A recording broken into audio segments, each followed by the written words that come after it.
Bonjour, bonsoir tout le monde. Aujourd'hui, c'est la sexologie. Il y a plusieurs questions qui m'ont été posées par des patients. Alors, je vais répondre une à une, mais brièvement. Alors, c'est pour saluer Claudin. Mais avant de commencer, je vais me présenter. Je suis Halvor Simus, médecin et théologien de formation. Je suis aussi professeur à l'université. Et j'ai reçu certaines questions cette semaine-là concernant la sexologie, vu que il y a quelques mois avant, on a fait des vidéos sur l'impuissance sexuelle, sur les infections vaginales et aussi, en gros, les infections sur l'organe génital, hommes et femmes.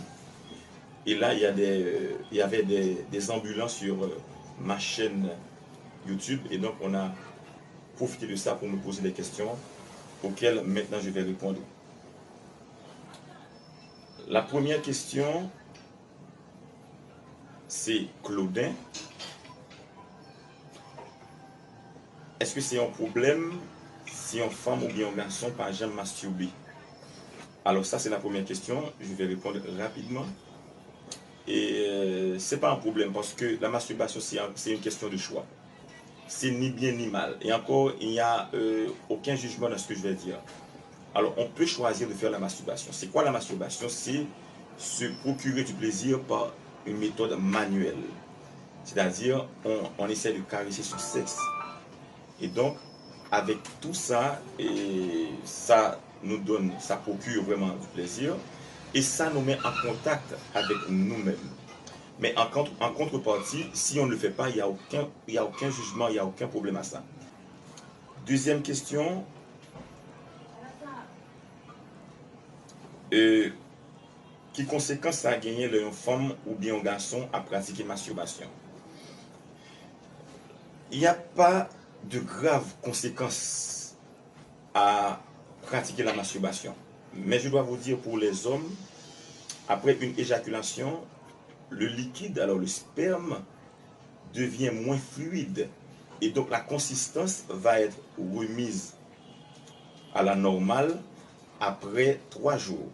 Donc cela veut bien dire, si on pratique et chaque jour la masturbation, chaque heure de temps, chaque 3 heures, ou bien 2 fois par jour la masturbation, ça peut avoir des répercussions sur la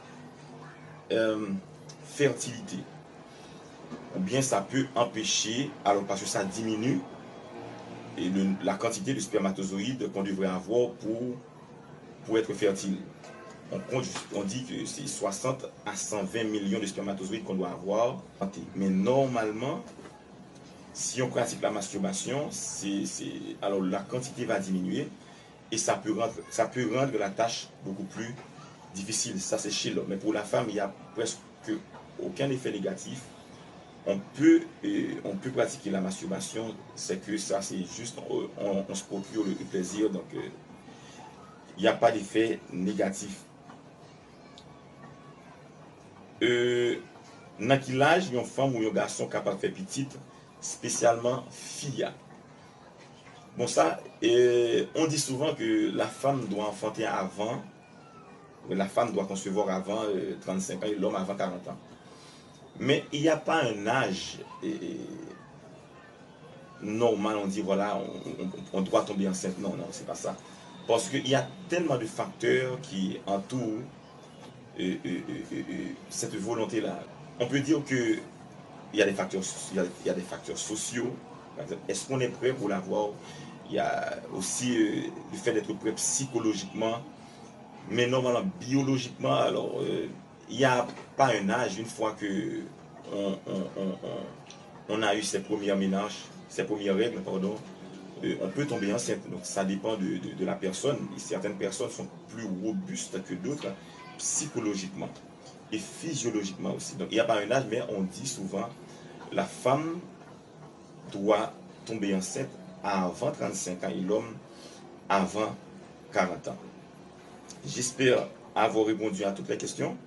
Si vous avez d'autres questions, je suis là encore pour vous répondre. Et j'ai choisi de faire cette vidéo-là pour que tout le monde puisse jouir des bénéfices des réponses. Maintenant, alors ma volonté, c'était que vous compreniez exactement certaines choses, ou bien que vous appliquiez certaines choses sur la sexologie. Je dis, si vous avez aimé cette vidéo, veuillez la partager afin que je puisse aider le plus grand nombre de monde possible. Merci, à la prochaine.